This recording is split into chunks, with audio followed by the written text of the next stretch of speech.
Most people think compounding fails because the return is too low. That is almost never the real problem. The real problem is that the pile is too small for the percentage to matter. That is the line I want you to keep in your head, because this single misunderstanding has probably delayed more ordinary wealth than almost anything else in personal finance. People open an account, they automate a contribution, they pick a decent index fund, they stay disciplined for a few years, then they check the balance and feel something between disappointment and betrayal. They think, is this all compounding does? Number, that is not all compounding does. That is what compounding looks like before it has enough fuel to become visible. And if you do not understand that, you are at high risk of making the most expensive mistake in phase one of wealth building. You will not panic sell.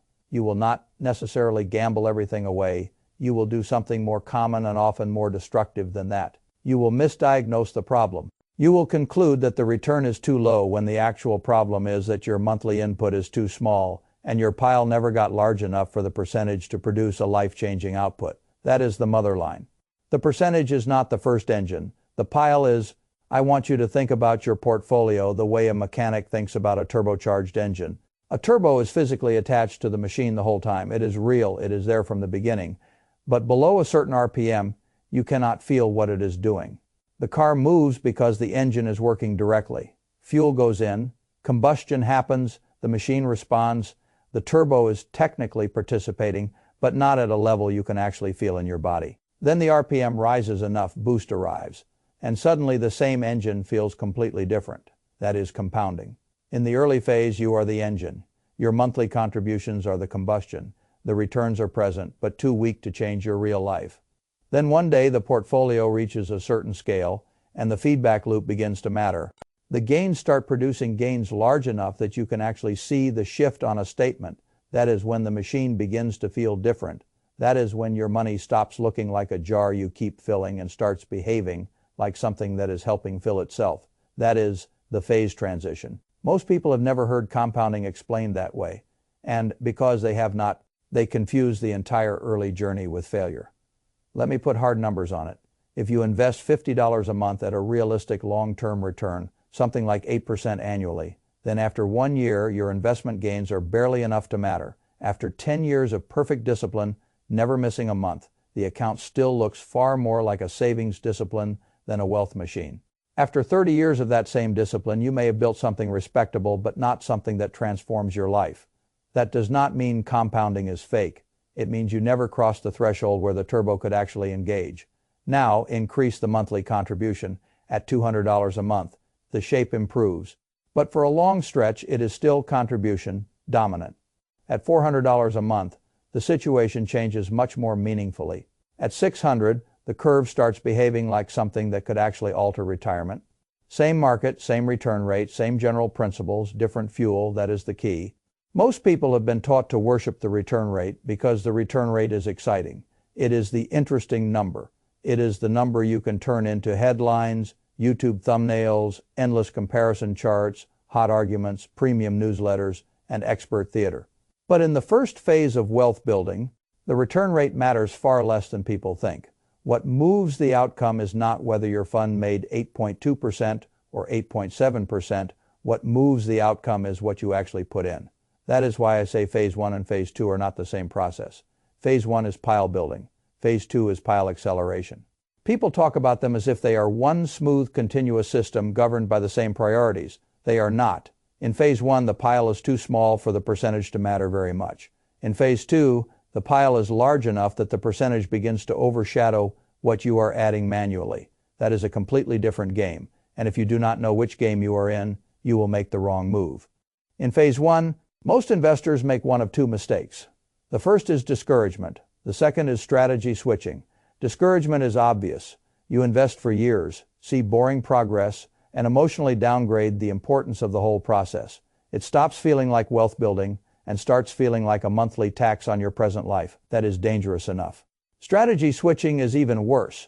That is when you look at the slow math and say, the problem must be that my investments are too boring. So now you start searching for hotter funds, faster trades, cleverer newsletters, stock tips from friends, thematic ideas that promise to solve the speed problem, or some more aggressive portfolio that will supposedly rescue your future through higher returns. I understand the temptation. It is almost always the wrong diagnosis, because before your pile reaches real size, doubling the return rate on paper is usually less powerful than increasing the contribution in real life. That is the part people never want to hear because it sounds unfair. They want insight, they want strategy, they want alpha, they want secret knowledge. But the math keeps saying the same annoying thing over and over again. In the early years, extra deposits beat return chasing, not emotionally, arithmetically. Take a person investing $200 a month. Give them an absurdly improved long-term return. The kind of performance almost nobody in the real world actually sustains with real money over real decades. The ending number improves, yes, but not nearly as much as most people imagine, especially after you subtract what usually comes with aggressive return chasing, volatility, mistakes, taxes, timing errors, panic, overconfidence, churn, and behavior that undercuts the theoretical return long before it can reach the account in the form it was promised. Now take the same person and raise the monthly contribution meaningfully while keeping the same boring investment process. The result is often much better. Why? Because before the turbo kicks in, the machine still runs mainly on fuel, not boost. That is why I say the most important financial lever in phase one is not exotic return optimization. It is contribution growth. This is also why the online investing world confuses so many people. Nobody posts phase one screenshots. Nobody posts the first 8 years of patient, dull, almost embarrassing progress where the account looks far too small relative to the discipline it required. Social media posts phase two. Social media posts the year when the graph finally bends, the decade when the gains begin to rival the contributions, the screenshot that looks like magic. So a person in year 4 compares himself to someone else in year 19 and assumes his own process is broken. It is not broken. He is simply standing in a different part of the same tunnel. I want to make this more human, because otherwise it stays too abstract. Imagine a man in his late 30s. He has done almost everything right. He enrolled in the company plan. He chose a diversified target date fund. He set an automatic monthly contribution. He never missed a month. He never panic sold. He is not reckless. He is not lazy. He is not financially illiterate. He is exactly the kind of person financial advice is supposedly built for. 8 years later, his account is still small enough that the gains feel insulting relative to the effort. So now doubt appears, not because he lacks discipline, because the math is working below his emotional threshold. This is the part nobody explains. The human brain is not naturally designed to keep celebrating inputs that produce outputs too small to feel. We keep doing behaviors when they create visible progress. We start questioning behaviors when the progress is mathematically real but emotionally invisible. That is where phase one kills people. Not with bad arithmetic, with good arithmetic that is too quiet. And the most expensive decision in that moment is not a crash. It is the decision to abandon the boring strategy for a more powerful one when what you actually needed was more fuel in the same engine. That is why I care so much about thresholds. A portfolio below a certain size behaves very differently than a portfolio above it. Once the account crosses roughly $100,000, sometimes a little later, sometimes earlier depending on the contribution pace and the market path, you begin to notice something changing. The returns line on the statement stops looking decorative. It starts looking competitive with what you personally deposited. Then eventually the gains begin outpacing the monthly contribution, often enough that the psychological experience of investing changes completely. That is phase two, not because the market changed, because the pile did. And once that happens, time suddenly feels like your ally instead of your test. The important part is this: crossing that threshold, even a few years earlier, has an absurd effect on the final outcome. A small contribution increase today can be worth far more than it looks, because it is not merely adding dollars. It is buying time inside boost. That is the thing most people miss. An extra $50 a month is not just $50 a month.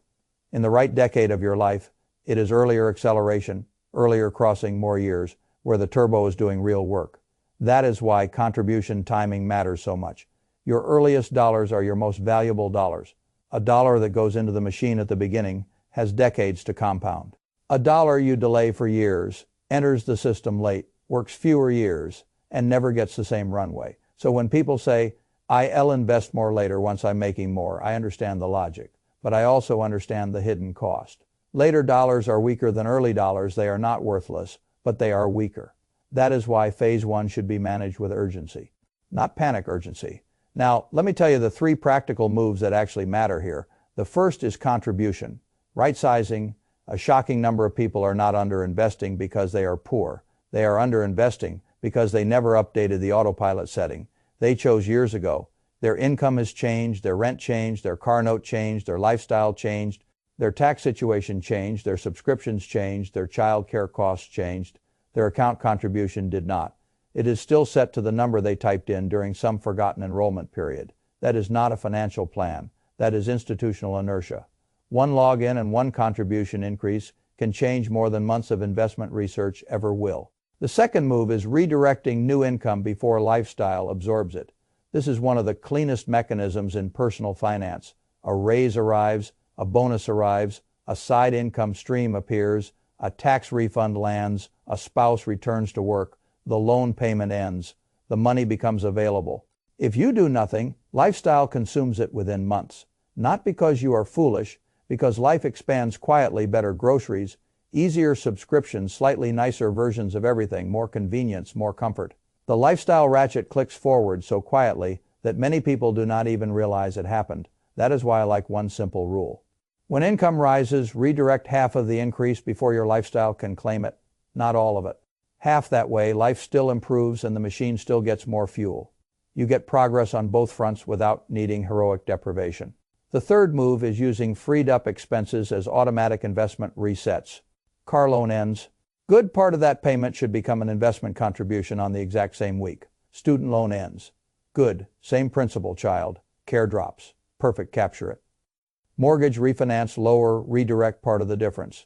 The mistake people make is treating the release of an old expense like found money. The wiser move is to treat it like pre-assigned fuel for phase 1 acceleration. That is how you turn ordinary life changes into threshold crossing machinery.